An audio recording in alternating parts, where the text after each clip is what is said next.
दैनिक जागरण का संपादकीय डिक्टेशन। गति 100 शब्द प्रति मिनट। स्टार्ट होगा 5 सेकेंड बाद।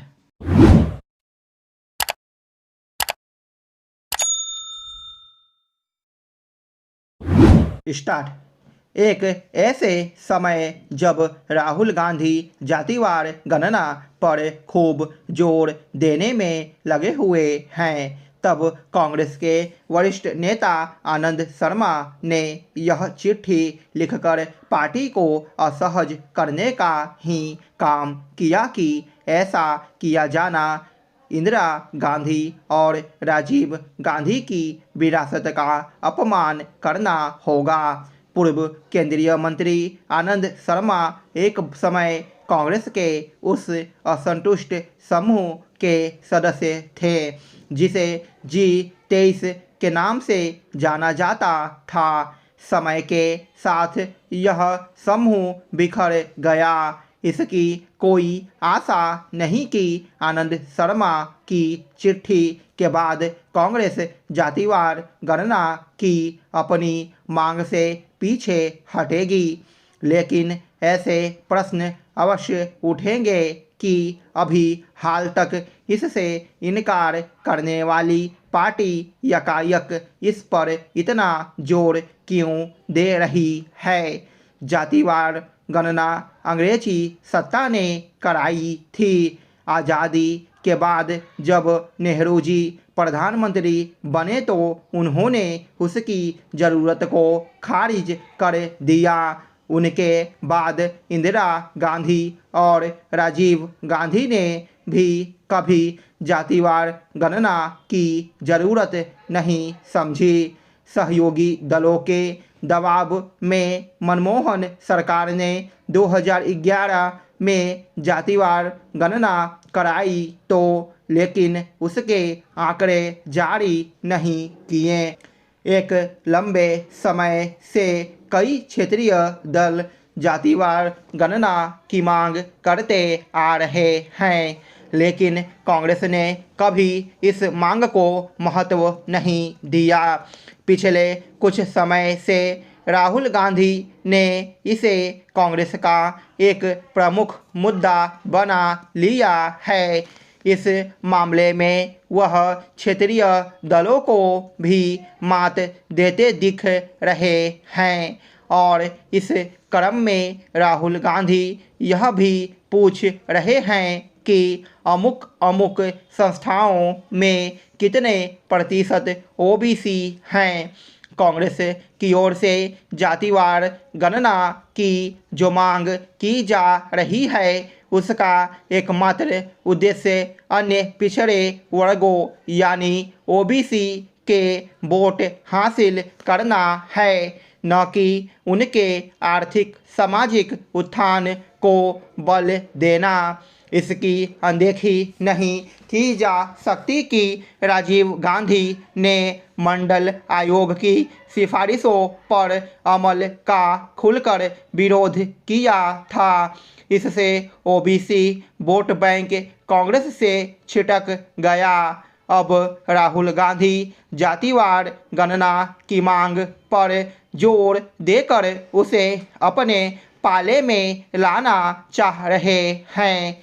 इससे वह शायद ही सफल हों, क्योंकि लोगों को यह समझ नहीं आ रहा कि कर्नाटक की पिछली कांग्रेस सरकार ने जो जातिगत सर्वेक्षण कराया था उसके आंकड़े क्यों नहीं जारी हो रहे हैं।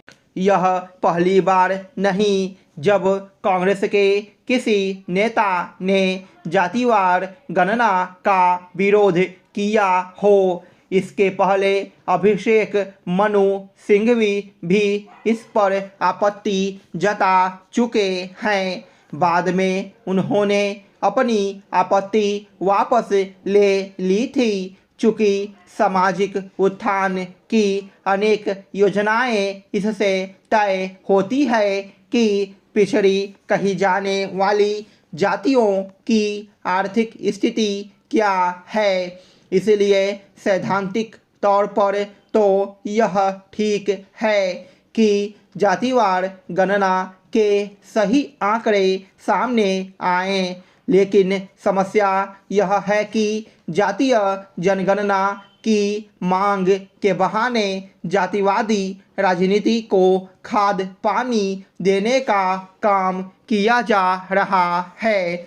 भारत एक बड़ी आबादी वाला राष्ट्र है। यहाँ विश्व की करीब 18% जनसंख्या निवास करती है, जबकि क्षेत्रफल विश्व की कुल भूमि का करीब 2.25% ही है।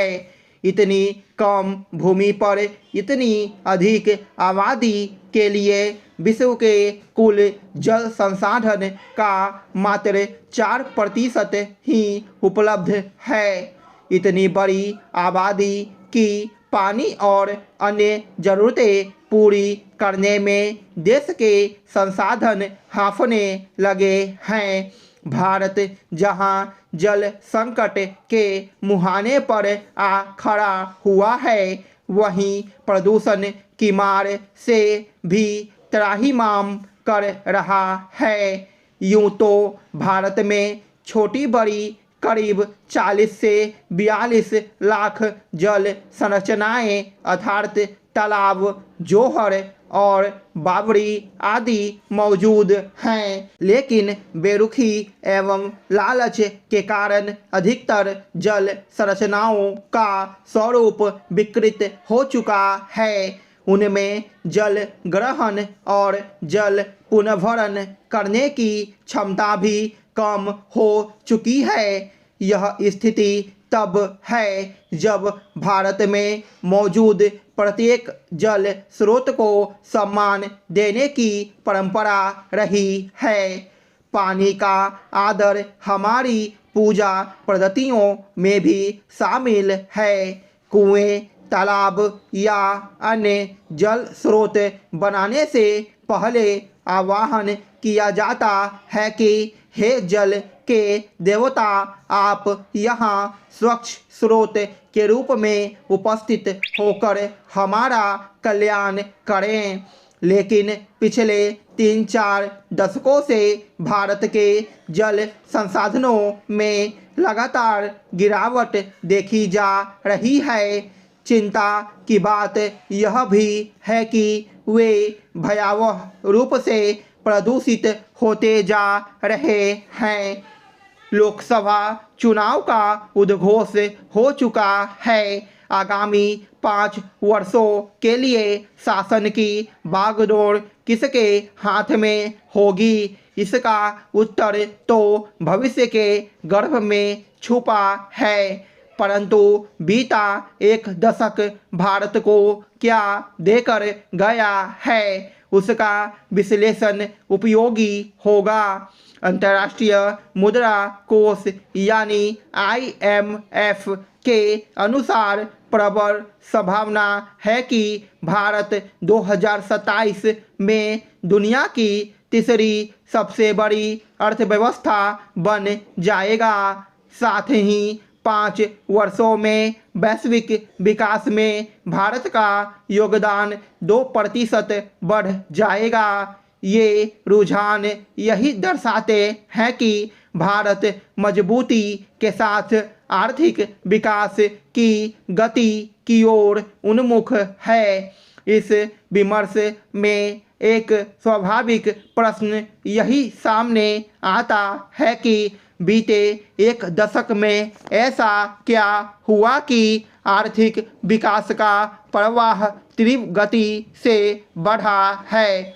अगर यह कहा जाता है कि इसके पीछे सरकार की आर्थिक नीतियां हैं, तो क्या 2014 से पूर्व आर्थिक विकास को गति देने के लिए रणनीति नहीं बनी? यकीनन आज़ादी के बाद से ऐसी कई योजनाओं एवं नीतियों का निर्माण हुआ जिससे भारत एक सुदृढ़ आर्थिक धरातल पर खड़ा हो सके, लेकिन इसके बावजूद उन नीतियों के अपेक्षित परिणाम प्राप्त नहीं हुए। ऐसे में उन कारणों को जानना आवश्यक है जिनके चलते बीते एक दशक से पूर्व आर्थिक विकास की गति अपेक्षित रूप से तेज नहीं थी। स्टॉप।